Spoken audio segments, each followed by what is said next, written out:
What's up, everybody? Welcome to Kinda Funny Games Daily for Tuesday, July 17th, 2018. I'm one of your hosts, Greg Miller, alongside the busiest lady in the business, Andrea Renee. What's good, Greg? Being back, Andrea. I did not like being here on a Monday and not doing this show. You know, I opened up Overcast, which is the app I use to listen to podcasts. Sure. And I went, because usually every Tuesday morning, when I'm getting ready to come into the office, I'm listening to Monday's show. And then I booted it up and it was Friday's show. And I was like, wait, I already listened. Oh, that's right. There's no show on Monday. It was weird. Thanks for everybody who tuned into the Amazon Prime Day stream we did over on twitch.tv/Amazon Prime. You crazy kids. Amazon Games. It was great. It was fun. We just got to be stupid and play games. Who doesn't love that? Nick had like 15 minutes of improv on the Astro headset. Great. Cool. We wore it like Jory LaForge. He's a moron. How you doing? I am very good. I'm a little anxious. Leaving tomorrow, for San Diego Comic-Con. Right after this, we're doing a live Kinda Funny Games cast, and then I am leaving to LA for a stop before I go down to San Diego Comic-Con. A lot of stuff happening right now. Yeah, and I'm just like looking at the calendar because we're already talking about RTX and trying to plan our meetup at RTX, and then PAX stuff. All the panels for PAX, the first wave of them got approved, and just all of the planning that's happening in the next 8 weeks is like making my mind a little melty. Yeah, you look at, there's no more weekends. There's just events, and it's like, okay, literally, cool, we're gonna do that. That's how this is gonna go from here on out. Great, okay, cool. But it's awesome. Can't wait to see everybody at all the different events we're running to and doing things for. Right now, Comic-Con in the sights, but I'll tell you about that in housekeeping. Right now, what I want to say is, first off, Andrea, you look great. You match the set perfectly. Thank you so much. This is a brand new Stitch Fix outfit. Oh, there it is, stitchfix.com/Andrea Renee. Get your referral code. I really need to call them and be like, hey, I talk about this stuff all the time for free. I wear this. There's probably a Kinda Funny code still active for that because I use that too. But I'm wearing a shirt that, if you notice, looks like the old EGM, Electronic Gaming Monthly logo, except it's Kinda Funny Games Daily. It was given to me at Kinda Funny Prom Meet and Greet, we believe by John Dyson, or Dizon. There's a debate on how to say his last name. I think it reads Dyson. Kevin says he's been told it's Dizon, but it's John, who took amazing photos and then makes amazing shirts and gave me this. I would definitely buy that shirt. Well, again, we were talking about this beforehand. I don't know where the copyright is for the old EGM logo anymore. Because what makes it look like, because I grew up reading Electronic Gaming Monthly, obviously, here we are. The new EGM Now logo, not the same logo, though. I bet we have an enterprising individual who's in the Twitch chat right now that would write into us at kindafunny.com/you're wrong and tell us if that copyright still exists. Somebody call Dan Shu, he'll know. Shu will know what to do.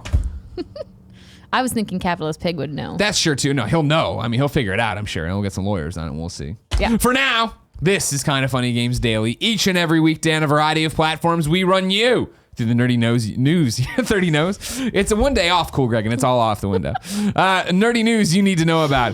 If you like that, be part of the show, kindafunny.com/KFGD with your questions, comments, bad PSN names, and everything else under the video game sun. Then you can watch us record it live on twitch.tv/kindafunnygames. If you're watching live, you have a special job. Go to kindafunny.com/you're wrong. Tell us what we screwed up as we screw it up so we can set the record straight for everybody watching later on youtube.com/kindafunnygames and listening on podcast services around the globe. Housekeeping. Comic-Con is this week. Mere days away. Insanity. Preview night's tomorrow. Here's everything Kinda Funny is doing there. I'm hosting the Marvel Games Hall H panel Thursday. We're all hosting the Rocket League 3rd birthday party Thursday night at PetCo Park. That's 3 to 9 p.m. It is free. You do not need a pass, so just come on down. A lot of people can get inside PetCo Park. Then, Kinda Funny streaming with Skybound Friday morning. Will WWE's Xavier Woods be there? Yes. Will a movie star be there with us? Yes. I don't know if I'm allowed to say it yet, so I'm not going to. Then I'm hosting the Pool Panic World Championships from the Adult Swim Skate Park Friday night. You can check that one out. And then finally, there's a sold-out Skybound meet and greet Saturday for all you Kinda Funny maniacs. Of course, all this is up at kindafunny.com/SDCC. It looks very pretty now, thanks to me, even though Joey took down the ad I put up for my own Instagram. I saw that. Andrea, you're going to Comic-Con as well. I am going to Comic-Con. Where can people find you? So on Thursday at 6 p.m. is the infectiously creating the Division 2. Something, the word infectiously is the first word in the Division 2 panel. Yeah. 6 p.m. on Thursday. And then on Friday, I'm going to be swinging by Petco Park. Yeah. And hanging out at the birthday party. And then Well, that's Thursday night. That's Thursday night. Yeah. So that's before my panel. It's during. See, this is why calendars are important. Come to PetCo Park at 3 p.m. for the party. Then go with Andrea to her panel. Then come back to us for the after party. See, exactly. It'll be great. And then Friday at 2:15 p.m. is the Lego DC Supervillains Meet the Talent Behind the Games panel. Now with you might all say, the Greg, you're a voice actor on that. Are you on the panel? I am not. My character's not confirmed yet. I can't it's because you're at Skybound, right? Well, you know, there are a lot of things going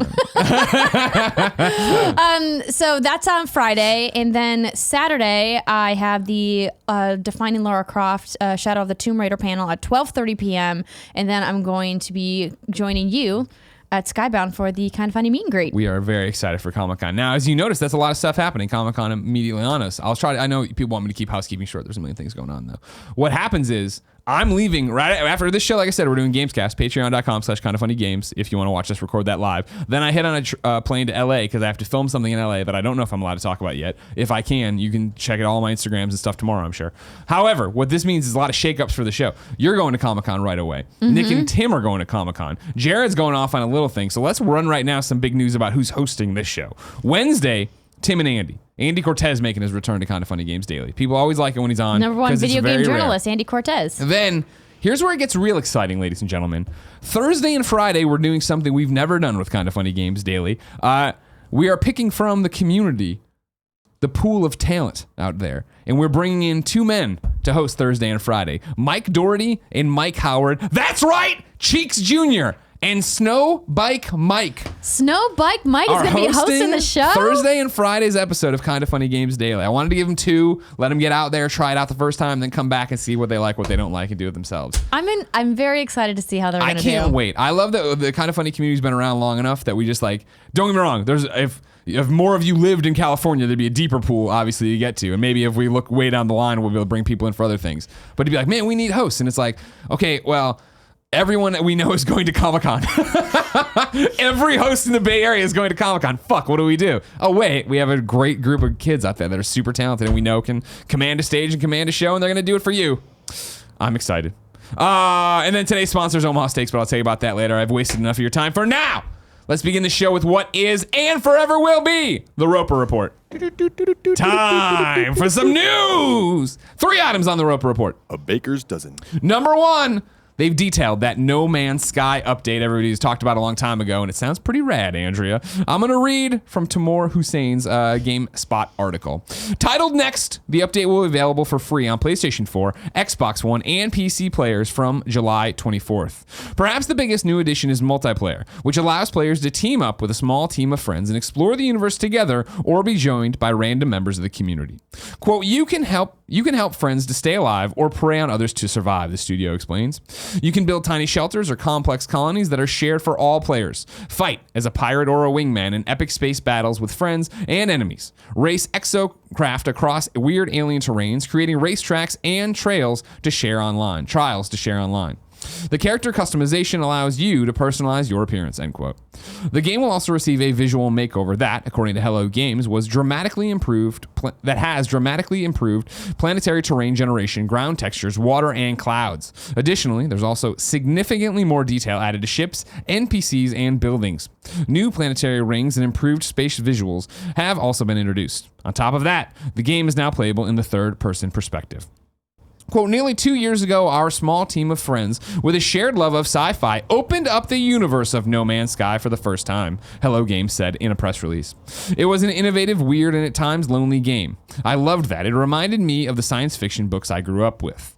It was broad in a way that almost no other game is, but with 4 updates, it has become broader and so much deeper too. That will be even more true with the launch of Next, bringing a full multiplayer experience. We can't wait for people to play, and hopefully you can see that from the trailer, that this is a very new experience. Of course, the trailer's out. There's more details I left out of Tamoor's story. There's a million things going on. Andrea, what's your read on this? I think that this is great particularly since the community has been wanting this for quite some time since launch. Obviously, there's going to be critics out there who say this is too little too late for them, and that's fine. But I think that there are tons of people out there who would be willing to go back and experience No Man's Sky in the way that they envisioned it, where their expectations were when the game launched. And it seems like they are finally like caught up to that point now with all of the updates that they've been doing over the last year or so. And I think that this is, motivation for people to maybe pick up a copy. I think it's fascinating. I think the story of No Man's Sky has always been interesting, obviously. Hello Games, a small studio, made Joe Danger before this, came out. Story kind of got away from them and Sony PR, and what is this game going to be? Comes out to mixed, muddled, reviews, right? Middling scores, but mainly in anger from the people who had been on board thinking they got sold something that the game wasn't.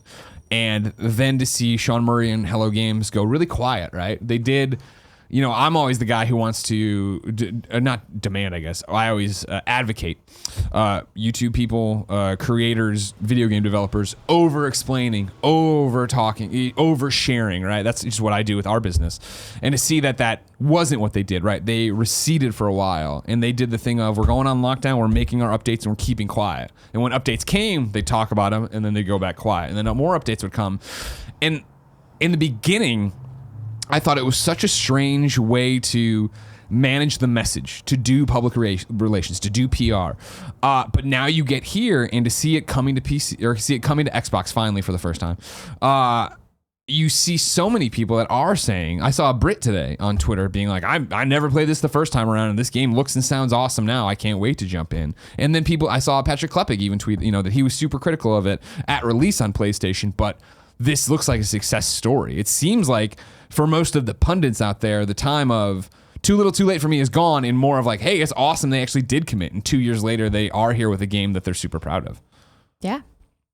Why not? Pete writes in to kindoffunny.com/KFGD and says, "Happy Tuesday, hosts. Today, Hello Games announced a massive new update for No Man's Sky that finally introduces multiplayer, and Sean Murray tweeted out the following, quote, "One day, maybe we'll reach a point where we feel No Man's Sky is done, but until then, there's still so much more we want to do." With the game currently selling for $20 at most retailers, it certainly seems like a ton of bang for your buck. Do you think Hello Games has done enough to redeem themselves? And is this new update enough to get you guys interested in the game again? Short answer, yes and yes. Yeah? You think you're going to dive back in? Yeah, definitely. After, I get some time off, unless they're going to bring it to Nintendo Switch, in which case, that would be fantastic. But I don't think this game will ever come to Switch based off just the way that the game is developed and the sheer size of it. But I think $20 at most retailers is certainly an attractive price for people who have never gotten in. Now, I think it's up for debate whether people think that if they bought it at launch, for the $60 price, if Hello Games has done enough to make good. Generally speaking, if you pay full price for a game at launch, you expect it to be the full game at launch. We've seen several games over the last couple of years include these massive day one patches that are attempting to fix a game that was probably not ready for certification, but that was pushed out the door anyway. And we've seen it be detrimental to several games. Mass Effect Andromeda is one game that I can think of. Somebody tweeted to me the other day and was like, "Oh, I found Andromeda on sale for $7.50 on PSN. Is it worth my money?" I was like, "Fuck yes, it is. $7.50. You jerk face." All right, the faces weren't good at the launch. Jeez, it's okay. But absolutely, I think Hello Games has done enough to redeem themselves, in my personal opinion, and I think that they did it the right way. They took their time, they made the game, and I really just wish Sony would have given them more time without promoting it. We saw this game over 3 years of its marketing campaign. On the E3 main stage, where they were talking about it like it was going to be this huge thing. And so I feel like that marketing machine is really what built up this unrealistic expectation for this game and really set them up to fail. And we never want to see that happen to any developer, let alone like a small team that doesn't have the resources to make a turnaround quickly. They had to make the turnaround slowly, but now they're here. I think this is part of their redemption. I think to a lot of players, they aren't redeemed. I think this is a huge part of them being redeemed, though, where I do think this comes out and if it seems like as well received as it is right now from trailers and talking about it, if it gets there and its Xbox launch goes flawlessly and people are getting what they like, I think that will be enough word of mouth and positivity to not only get some lapsed players to come back. I enjoyed No Man's Sky for what it was. I had a lot of fun. I mined a lot of stuff. I enjoyed myself. Kevin and I would talk about it all the time. I had different expectations, and I know I've beaten that horse to death several times over the years here, so I won't get into it. But for what I thought that game was going to be, it was that game, and I had fun with it, and I put it aside. I'm not hankering to jump back in, but I'm glad they're doing all this stuff. I think it'll get some people who are maybe a little bit more angry or bitter about it to come back. There's always going to be that subset of the internet out there in the player base that is just mad and is never going to listen to whatever. Totally. But I think if this comes out and resets the tone a bit of like, hey, this game's actually really, really good, suddenly you have a chance for the GDC talk of Sean Murray and the games industry.biz articles and interviews there of like, hey, this is a redemption story, and let's talk about where things went wrong at launch that they really haven't. You know what I mean? Like I said, they've been really quiet about PR and talking. When you get to a point where you can be like, all right, here's the story of, whether it's Kotaku, whether it's Waypoint, whether it's whoever wants to do this, giant thing and have Sean Murray and have, sources, fucking no clip, where you at? If they're going to sit there and be like, here's where everything went wrong and here's how it is and here's how we sat there and ate shit for 2 years. Just we're the butt of jokes and we're people fucking furious and we just sat there heads down and got the work done to get back to where we are. And here's what we learned. We were a small studio. We were naive.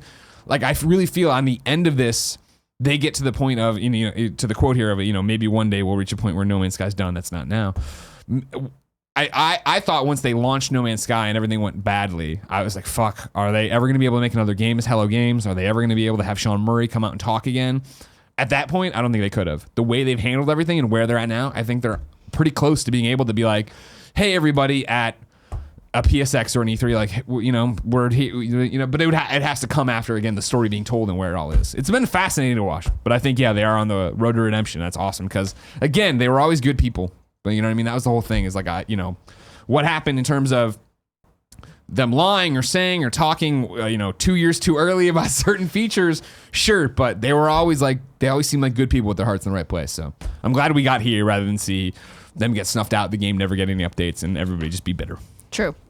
Number 2, we have a short quote here from Todd Howard about Fallout 76. This is via Keza MacDonald, a name I haven't read in quite some time on Kind of Funny Games Daily or Kind of Funny Anything, from The Guardian, old colleague of mine from old IGN. She sat down and talked to Todd about Fallout 76. I found this one interesting, as did Reset Era, where I got the initial tip. This is Todd Howard talking. Quote, we avoid the word survival because people's minds immediately go to DayZ and Rust and certain other games. And those comparisons are not really accurate for what we're doing, Howard says. If you think about the survival modes we've made in Fallout 4, it has that vibe, Fallout 76. Although it's an online game, when I play it, I mostly still play it solo. We like those experiences as much as our fans do, end quote. Again, interesting article. It rehashes some stuff, has different stuff in there, but it's talking about the idea of like being able to play it by yourself, and this is how it is, and how much smaller the instances in. We're talking about dozens rather than hundreds and stuff like that.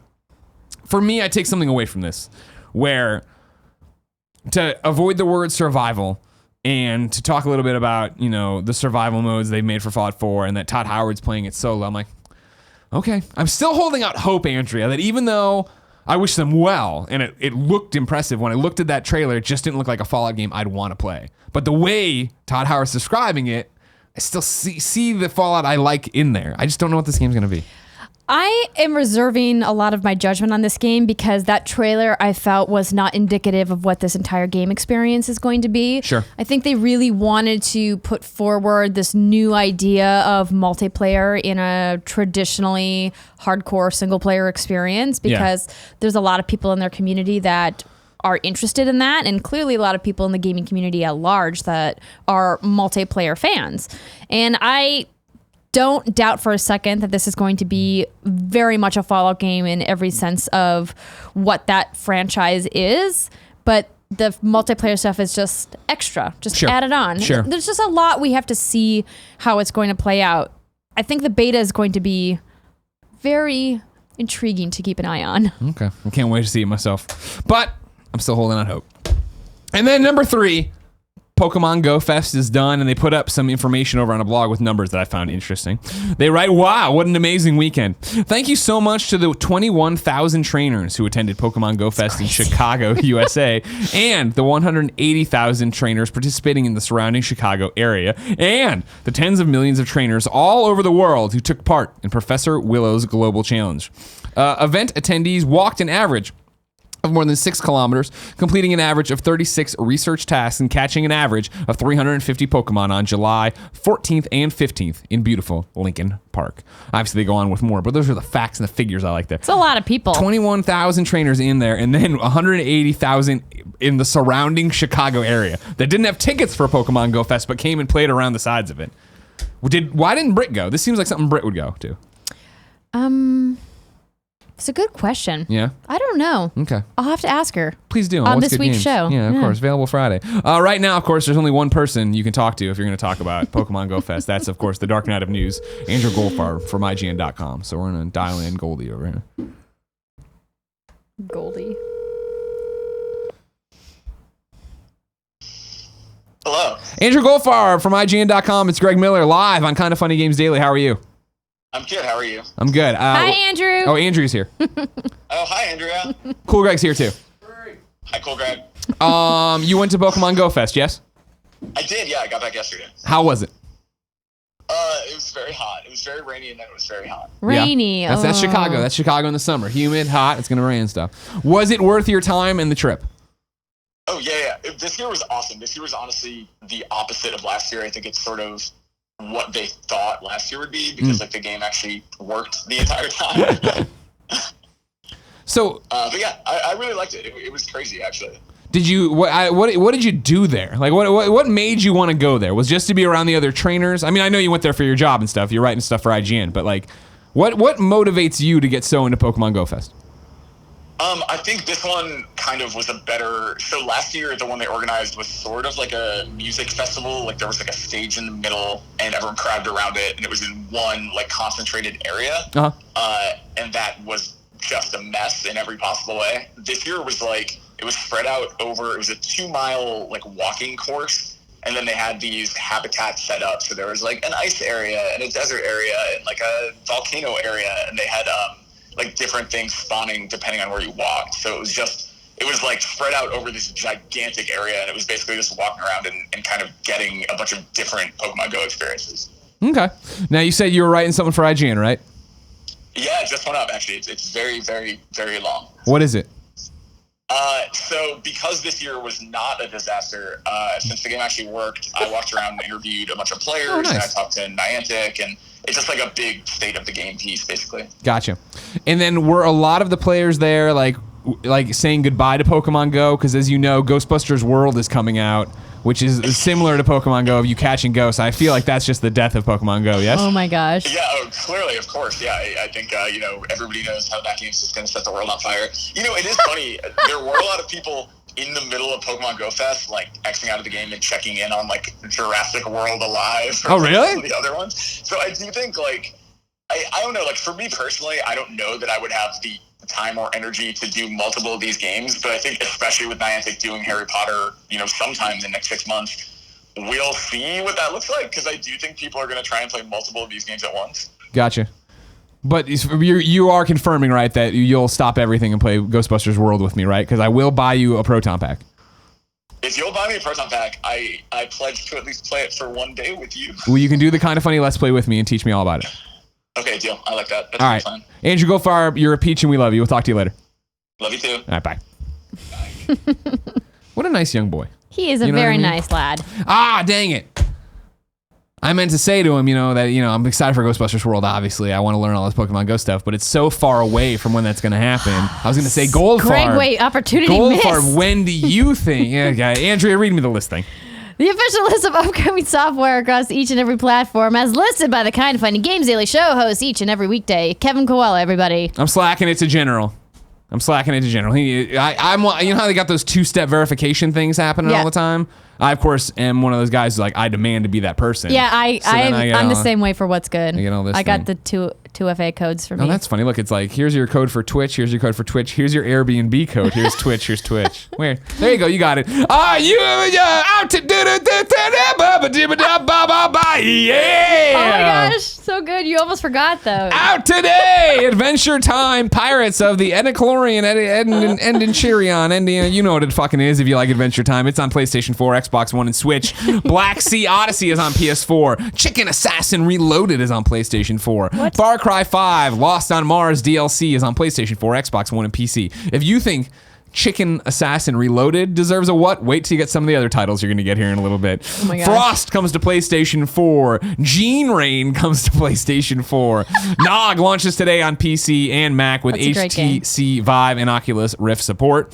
Hand of Fate 2 comes to Switch. Hop Along, The Badlands comes to PlayStation VR. Hungry Shark World comes to PlayStation 4.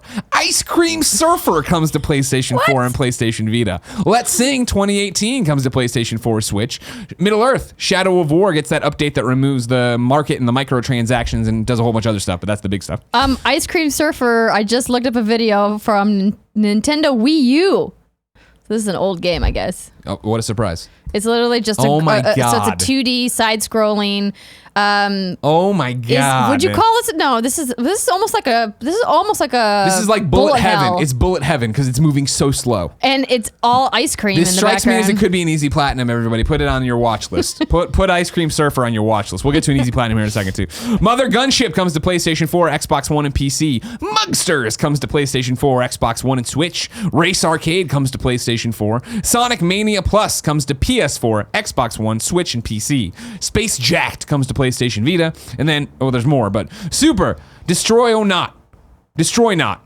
DX comes to PlayStation 4 and PlayStation Vita. And Up Down Strange writes in to kindafunny.com/KFGD with breaking news you need to know about Super Destroy Not DX. The game's trophy list, 2 silvers, 11 golds, and a platinum can be completed comfortably within 20 minutes, and you don't even need a guide. There are some tricky ones, such as kill one enemy and die once, but I think y'all can cope. The game is super cheap. It's £3.99 on the UK store, and there are separate lists for PlayStation 4 and Vita, so you can double dip if you like. I do fucking like Up Down Strange. You better bet your ass I'll be getting this one and platinum the shit out of both. Am I right, Cool Greg? Hell yeah. Then Super Dungeon Tactics comes to PlayStation 4. Tempest 4000 comes to PS4, Xbox One, and Steam. The Long Reach comes to Xbox One. The Path of Motus comes to PlayStation 4 and Xbox One. And then Gensu Wanderer Reloaded comes to PlayStation 4 and Switch. Whoo, it's a Tuesday, everybody.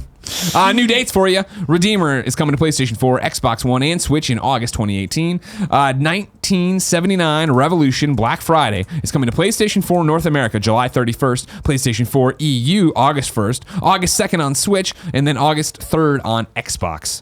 Runbow Deluxe Edition for PlayStation 4 and Switch is coming retail August 10th, including DLC and some physical goodies. The developer is thrilled to announce that the first of the... Sea of Thieves is getting an update called Cursed Sales that's free on July 31st. And then, according to IGN, South Park, The Stick of Truth will be available on Switch before the end of September. That's a lot, Greg. I ran through them. You know You what I did mean? it, though. That's what you got to do, Cool Greg. That's what the pros do, you know? You run through them, don't take a breath, no one can really understand you, and then you make everybody listening catch your breath while you drink water. That's true. Are any of those Amazon deals that you guys talked about yesterday still going? I believe Or did that end? Prime Day ran into today. I thought Prime Day goes until midnight tonight. I can't remember when it turned off. Let's Cool look. Greg. Tim said midnight tonight? Then yes, the Prime deals we were talking about yesterday. Your Ojos and your Switch deals and all that stuff. Deals of the day. Prime Day is still going for deals of the day for you. But for now, let's check in with the readers in Reader Mail. But before then, let's tell you that Reader Mail is brought to you by Omaha Steaks. Remember when Omaha Steaks fed your dad for Father's Day? Andrew, you remember? Yep, I do, because we still have some of the pack that I bought. Now they want to feed your Delicious. summer barbecue. That's right. They have a brand new summer barbecue deal, and the deal is even better than the Father's Day deal, so go to hell, What? Dad. Why Omaha Steaks? Omaha Steaks offers everything to satisfy your grilling needs. They have quality, all the highest quality cuts with one-of-a-kind flavor. All beef is USDA inspected for quality and aged 21 days to unlock the full flavor and tenderness of the cuts. They got variety because, of course, they got beef, they got chicken, they got potatoes even, one of those people. You just want potatoes. I don't know if I'd order them from just for the potatoes, but I digress. Customization, you can do whatever you want. You can customize your cuts for all this different stuff. But right now, Omaha Steaks is giving a limited time offer to our listeners for the summer. Go to omahasteaks.com, type KF Games in the search bar, and you can get this Omaha Steaks Grill Ready Collection for only $39.99. This is bonkers, Greg. That's 80% off, and here's what you get. 2 tender filet mignons, 2 beefy top sirloins, 4 juicy boneless pork chops, 4 boneless chicken breasts, 4 all beef Omaha Steak burgers, 4 traditional kielbasa sausages, 4 award-winning gourmet jumbo franks, 1 Omaha Steaks seasoning packet that I believe Kevin eats by itself, plus you get 4 made from scratch caramel apple tartlets for free. We use these people for the meat. We use this meat. Cool, Greg, do you like the meat I cook for you on the grill from Omaha? Yeah. He does like it. Greg, I did some quick math. Yeah. That's 24 pieces of meat at $39.99 for that entire thing. Right. That averages out to be approximately $1.66 per piece. Can you imagine a world where you can get a filet mignon for $1.66? I can, thanks to omahasteaks.com, promo code KF Games in the search bar. Oh my god! But you like Omaha, for real. You're excited because you like Omaha Steaks. I like Omaha Steaks. I have it in my freezer right now. We just made the 2 steaks a couple days ago. Mm-hmm. Delicious. Great. Get this limited time package for $39.99 when you go to omahasteaks.com. Type KF Games in the search bar and add the Grill Ready collection to your cart. Don't wait. You'll want to get this offer soon in time for the summer. Go to omahasteaks.com, type KF Games in the search bar, and grab your friends and family to fire up the grill. I think I want to start with, I like to go in the inside baseball questions a lot. You know what I mean? I like when people ask about our business. Rick Ross. I don't think it's really him, but yeah, Rick Ross wrote in, cool Greg, to kindafunny.com/KFGD and says, hey guys, how do you respond to the claim that games journalism /enthusiasts are just another arm of marketing for game companies? Especially because of your close ties to the people who work in those companies, and especially when your exposure brings more light to certain games. I mean, isn't that what marketing is? I mean, you are having a Prime Day promotion all day. Is that not just marketing? Why not call a spade and label yourselves as such? Rick Ross. Andrea, it's a multifaceted question, and I feel we're shoving a lot of things in there. Yes. I don't like tossing in the games journalism part because I feel like there are people doing really amazing games journalism. I definitely those people are not us. No, I feel like Klepek and Schreier and the Austin Walker and the list that goes on, and Goldfarb. You know what I mean? Like, I feel when you start talking about journalism, that's when there's the wall between advertising and marketing. You know what I mean, and stuff like that. When you get into what is kind of funny, what's good games, that's a different ball of wax altogether. And that's pundits. Yeah, when we came here, it was very clear, right, of when we started Kind of Funny, of like, cool, when we do deals, when we do an Amazon Prime Day stream for Amazon, you know that they're paying us. That's a hosting gig. We're doing a job for them. Now, when he's talking about here, isn't Prime Day promotion all about marketing? Right, and I saw people, oh man, I mean, very few actually, but hey man, Kind of Funny selling out, right? Or they're promoting all this stuff. They were talking about the products when in reality we were selling out to Amazon, right? Of like, hey, these are all things you can get on Amazon.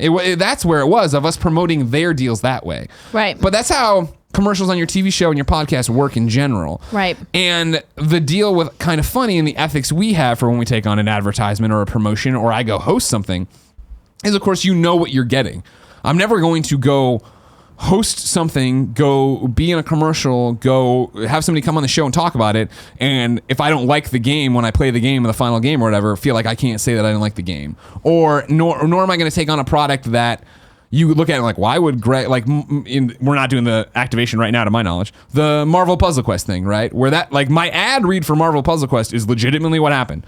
Where they were like, we want you to do an ad for this mobile game. Like, we're not really mobile game people. And they're like, it's Marvel Puzzle Quest. I'm like, oh, sure, it's a knockoff puzzle. Oh my God, it's really Puzzle Quest. Oh my, I'm really playing Puzzle Quest. And that's why that deal happens, right? It's not like they come in and they're like, we want you to do the fucking Cherigami app. And we're like, all right, whatever. We love chairs. Like, you know, it's this weird ball of wax of how it all things. But in the same way of, you know, he's talking about Amazon Prime here, but like when Tim and I hosted the Final Fantasy 15 reveal event, right? That was very much that you want us for this why. They explained why. That, okay, you know, Tim's the hardcore fan, Greg, you're the novice. That's who we're both of the two people we're trying to get in with this game.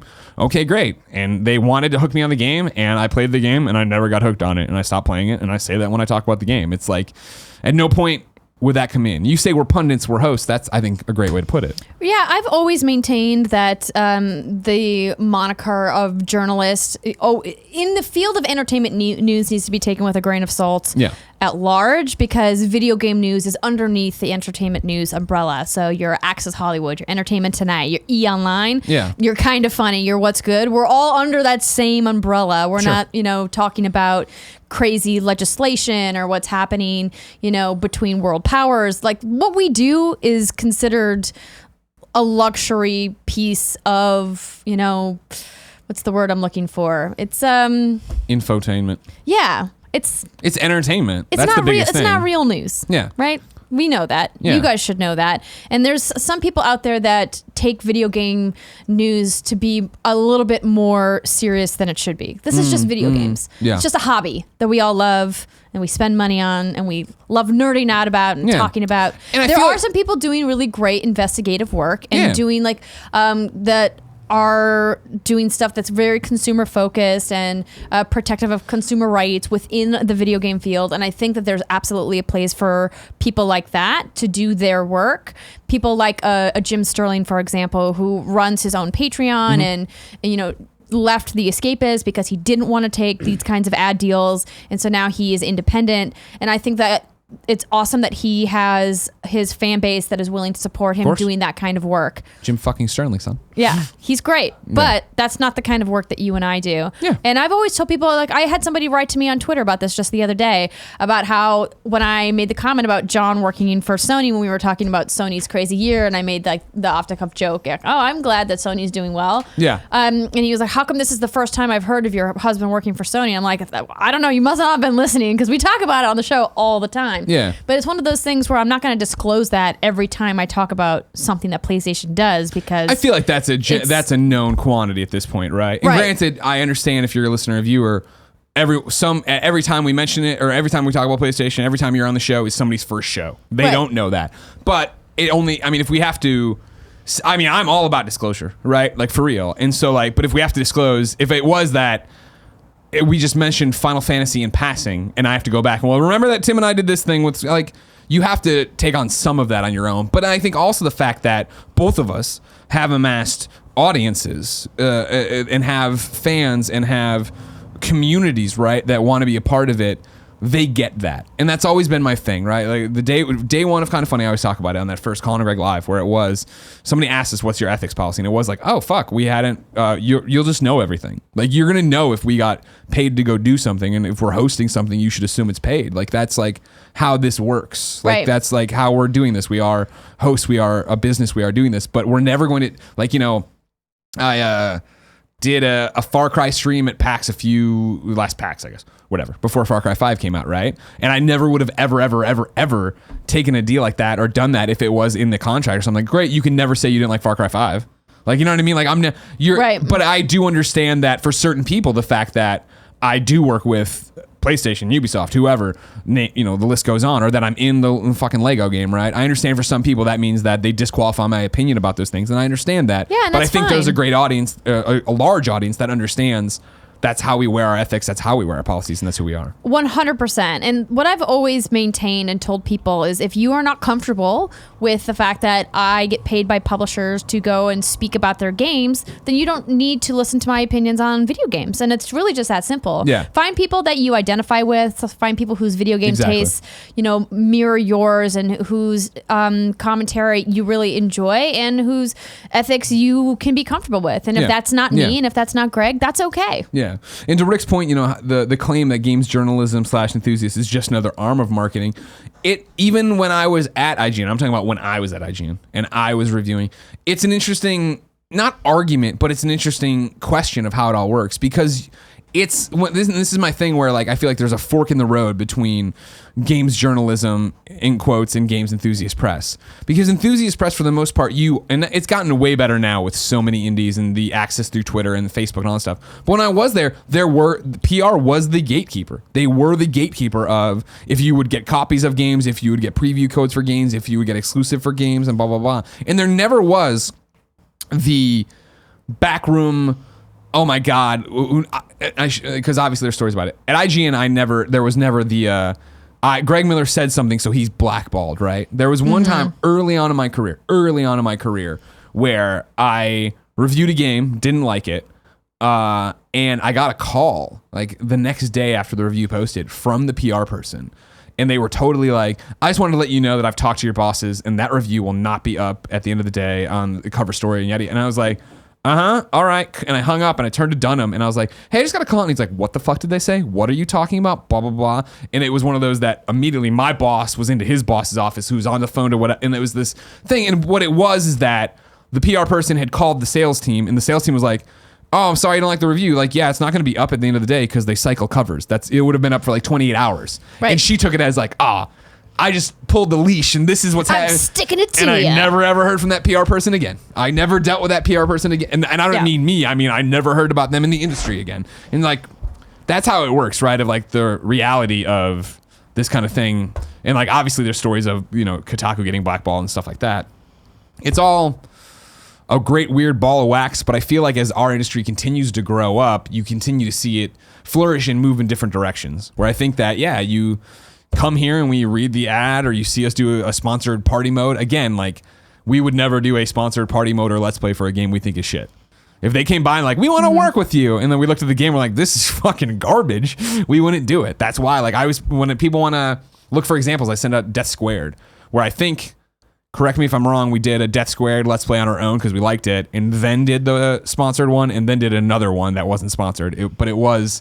There's a real relationship there of those people were awesome and they liked us. And when it's that thing of you do get these friendships or business relationships, and then it is like they have a marketing budget and they understand our audience, they understand our reach, they want to work with us on something. Absolutely. And I think what it really comes down to is that people like us who are content creators need to fund our operation. And in order to do that, we have to sell ads, because there's an expectation with a lot of audience members out there that they will get access to the content for free. Sure. And we want to be able to provide that. We want to bring Kind of Funny Games Daily to you guys at no cost. I want to bring you What's Good Games at no cost. And in order to do that, we have to sell advertising to supplement other forms of revenue, like Patreon, like Twitch subscriptions, like YouTube AdSense, or whatever the source of revenue is. And because all those sources combined still sometimes aren't enough, we have to, sell ads. And a lot of times the people who want to buy ads on video game content are people who make video games. Surprise. Yeah. So it does kind of put us in a tough spot. And I'm going to just echo what Greg said to kind of like put a pin in this, that I hope that our audience, you guys listening and watching out there, would know that we would never take a deal that we weren't 100% in approval of. Yeah. Nobody is going to force us or the people that we work with to talk about a product that we don't believe in, that we think is a crap product, just to take the money. That's not who we are as people. 100%. And if it turns out to be a crap product at the end of the thing, we're going to say it's a crap product. That's the other thing. Like, you're on a preview panel or whatever. Yeah, fuck yeah, this game looks cool. And it's like, it's not. Oh, well, I'm not going to be like, well, we're not going to talk about it. But like, no, it fucking sucks. No, we care about you guys too much to lie to you about stuff like that. Of course. As I say, I only have authenticity to deal in. If I ever lose it, fuck, this whole thing's over. Jared Hayes writes into kindoffunny.com/KFGD and says, hello, Kind of Funny crew. Hope you're doing well. I have been seeing a lot of articles and headlines talking about how well Octopath Traveler is selling. So much so that Amazon is backed out 1 to 2 months. Very cool to see a single-player only turn-based strategy game doing so good in 2018. Do you think that this could jumpstart this genre? Oh, do you think that this could be, he left out. No, he added, I'm just stupid. The jumpstart that this genre needed to be resurrected. Or maybe, just maybe, a sign of us getting a proper Chrono Trigger remake. Thanks, love the show. Hope y'all have a swell morning. I would love a Chrono Trigger remake. Right? I don't think that's going to happen, but it would be great if it did.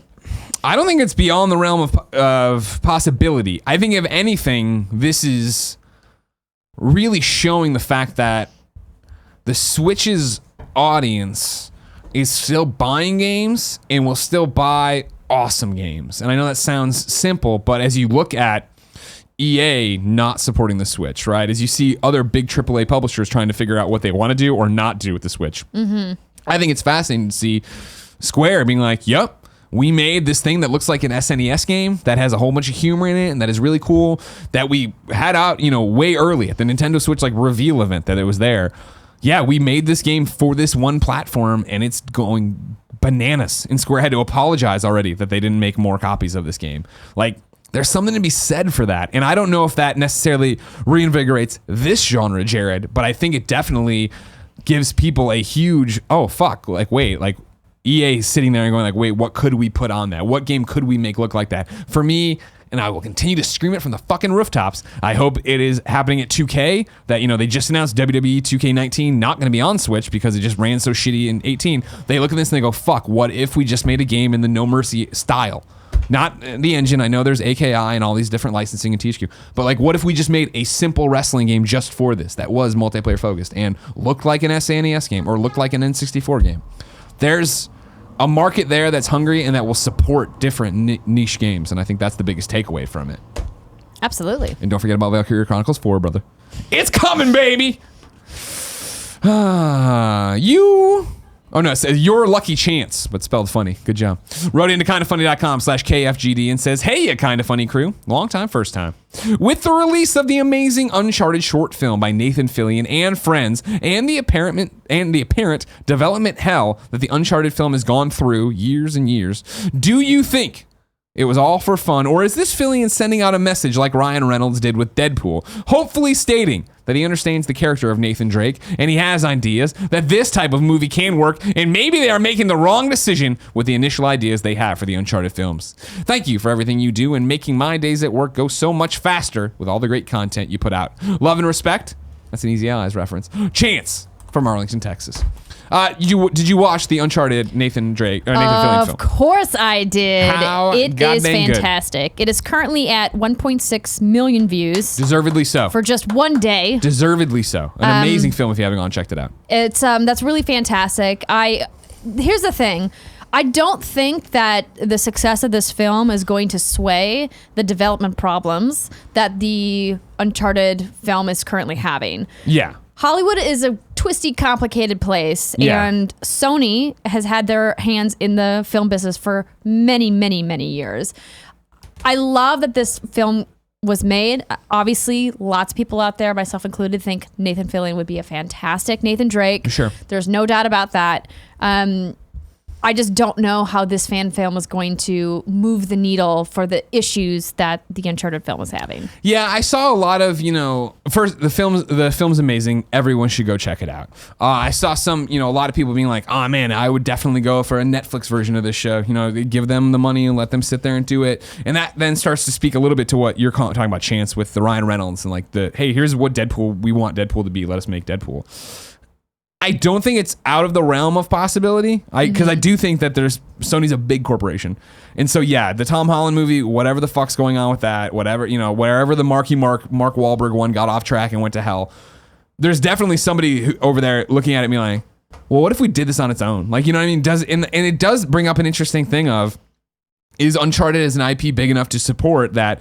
Yep, Tom Holland is doing these full-blown major motion pictures where he's young Nathan Drake, and then there is this weird Netflix, this weird YouTube show that is up that isn't that is Little Things. But as Tim called out on the story, on Kind of Funny Morning Show today, he's like, I don't see that happening, and I also think this was the right amount of it, which is an interesting thing of when you sit back and think about it. This was, for all intents and purposes, perfect.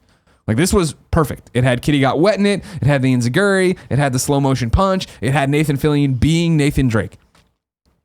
Do we want to see them push their luck and keep going and have it become one of those things that doesn't live up in the long run, that as we try to extend it out doesn't, as we get to where you inevitably need the giant set pieces, the Netflix style budget doesn't actually give us what we want? I mean, yes, we do. We do? Okay. I mean, of course we do. But I'm a diehard action fan. Sure. And I love big blockbuster popcorn movies. Yeah.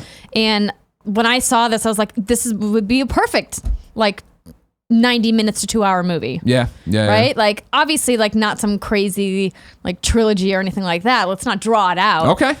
But make one good Uncharted movie, and I'm in. What Tim's take on it is that he thought this would be similar to the gritty Power Rangers one from Adi Shankar, where that went out, and rather than them say, oh, here's money to make more of that kicked the studio in the ass, like, oh, fuck, get the Power Rangers out.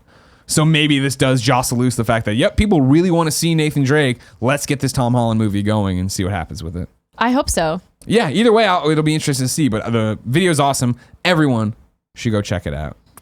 The one shot where they go into the third person over the shoulder, and then like when he goes to aim down the sights, it like zooms in. I was yeah, they had so much good stuff. They had so really much good stuff. I loved it when he jumped through the window.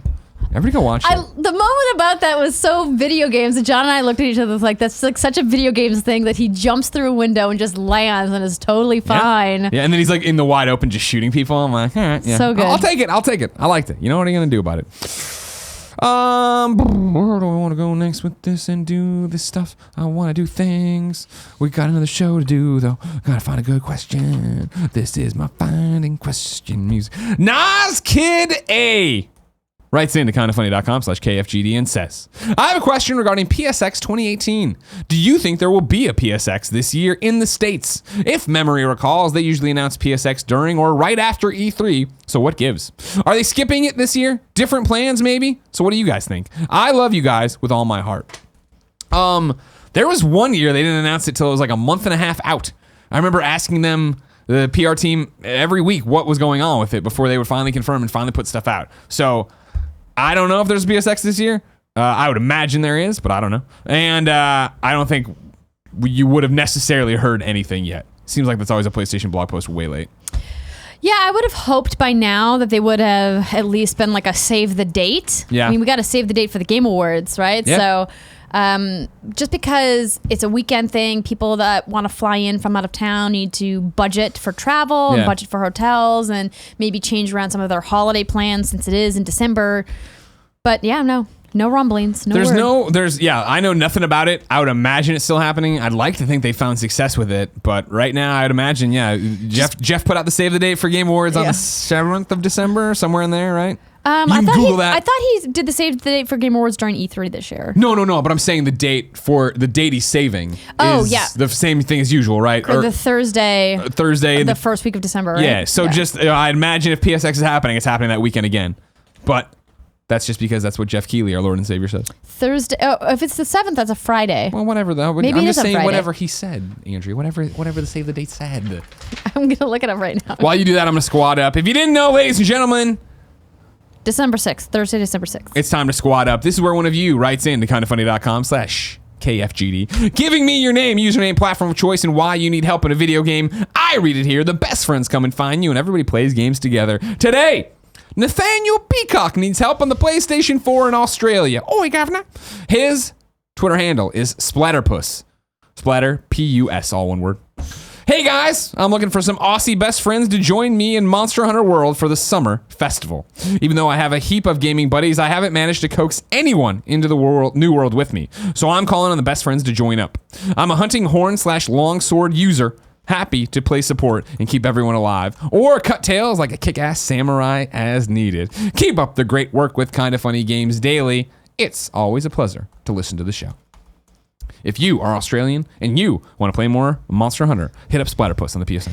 You saying that name reminds me of Snagglepuss, and John and I went down a Hanna-Barbera rabbit hole last night. Really? Yeah. I don't even remember how we got started talking about it, but there are some weird characters from the Hanna-Barbera universe. Oh, yeah. Bunch of weirdos. Required reading. I'm going to toss one in here for you, but we're running late, so I'm just going to run through it real quick. Eurogamer.net has an article up called 4 years after it was announced, Crackdown 3 is in a tough spot. It's by a Wesley Yin Pool. It's a great read about basically Crackdown's entire journey to getting to where it is now, and the fact that they really can't delay it again, and sources say they won't delay it again, but it's in such a sticky situation in terms of all the games that are coming out around it. Good read. Eurogamer.net. 4 years after it was announced, Crackdown 3 is in a tough spot. Andrea. Yes. We asked people watching live on twitch.tv/kindafunnygames to go to kindoffunny.com/you're-wrong and tell us what we screw up as we screwed up so we can set the record straight for everybody watching later on youtube.com/kindoffunnygames and listening on podcast services around the globe. What did we mess up today? Kebab says a couple of missed update notes for No Man's Sky. No Man's Sky? You can build bases anywhere Here's on what I'm our gonna world. do. I'm going to stop you right there. I said there was more to the story than that. If you want to know more about the No Man's Sky update, go read. That's not a you're wrong. I said there's other stuff that it did. All right. Sorry, I'm not going to take that one. Kebab says, when talking with Goldfarb about the fall of Pokemon Here we Go, go. Greg forgot to mention the Garfield Go game released a year ago with absolutely no further news and currently rated as a respectable 4 stars. Holy shit. Again, I don't think I'm wrong about that. I don't know.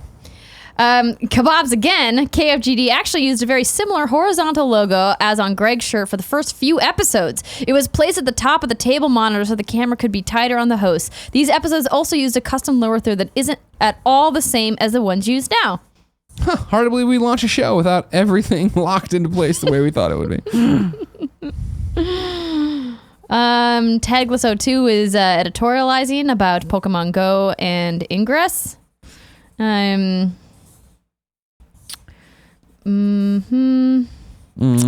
Bob SJHD says Hungry Shark World is also out for the Xbox One, not just PS4. Gotcha. Sorry, that was on Kotaku. It's a big AAA game, you guys. Ryan T from TN says, what the hell, Greg? Ice Cream Surfer doesn't have a platinum. God damn it! Just 9 bronze and 5 silver. Why Not don't- even a single gold. Why don't these fuckers listen to this show? You put the platinum in there, you sell your fucking shovelware game, and everybody's happy. Buying fucking Dexo Destroyer DX or whatever the fuck. Lord of Pwn says there have been 3 Let's Plays of Death Squared at Kind of Funny Plays, followed by 2 party modes. The first party mode was sponsored. Gotcha. Kebabs again. Aussie is traditionally spelt like Aussie with Z's versus S's, hence the shortened from Oz, the country itself. It's weird. I have no idea what he's correcting. I don't either, but thanks. And Lord of Pwn one more time says PSX 2016 was announced in late September. What about 15? 15 must have been the one that then like really ran up to it. Mm-hmm. Maybe. Well, whatever. There was maybe that. I guess September for December is pretty tight. But I remember there being one that was real bad. Yeah. Andrea. Yes, Greg. There's one more you're wrong. Kevin! Don't trip on anything, Kevin. Egg Burner wrote into kindoffunny.com/KFGD and says important wrong, you're wrong from Friday. I can't watch live, so here it is. Angry Greg voice. How dare you, big Kev dog? Sully, Captain Sullenberg is a goddamn hero, and you slander his name? This should be a jailable offense. And Angry Greg voice. On Friday, Kevin said that Sully was maybe an alcoholic and not a good guy, and that's what the movie was about. False. Sully was a hero, and by all accounts, a great guy. Greg said we already got that with Flight, where Denzel's character was a hero, but also a complete dirtbag. I think that's maybe what Big Kev Dog was thinking about. Both movies are excellent. Check them both out. Something about a chicken, Was he Egg not an Burner. alcoholic? I guess not. All right, well, good for him. Nobody saw Sully. Yeah, Nobody knows. Nobody saw. Jared, did you see Sully? I didn't see no Sully. He didn't Exactly. see Sully. No, so apparently Sully not a bad guy. I saw Mike Lebowski, but I didn't see Sully. Get the fuck out of my face. All right. Are you supposed to be wrapping it up? If you didn't know, ladies and gentlemen, this has been Kind of Funny Games Daily. Each and every weekday on a variety of platforms, we run you through the nerdy video game news you need to know about. If you like that, be part of the show. kindoffunny.com/KFGD. With your questions, comments, all that jazz. Watch it live on twitch.tv/kindoffunnygames. Watch it later on youtube.com/kindoffunnygames. Listen on podcast services around the globe. I am off to LA for something I can't talk about, but when I do, your minds are going to fucking explode. Come see us at Comic-Con. We go to Comic-Con and do a million things, of course. kindoffunny.com/Comic-Con. You can find out all about it. Please give warm welcomes to Andy tomorrow on Kind of Funny Games Daily. And then, of course, Snowbike Mike Cheeks Jr. Thursday and Friday. Can't wait to see it. You know, I'm realizing we had an opportunity missed. We should have just had Jared be third chair on the show today. If Jared was on the show, we'd still be in question 1. That's probably true. Until next time, ladies and He's a gentlemen. chatty Cathy, that it's been our Jared. pleasure to serve you. Live Gamescast pretty much now.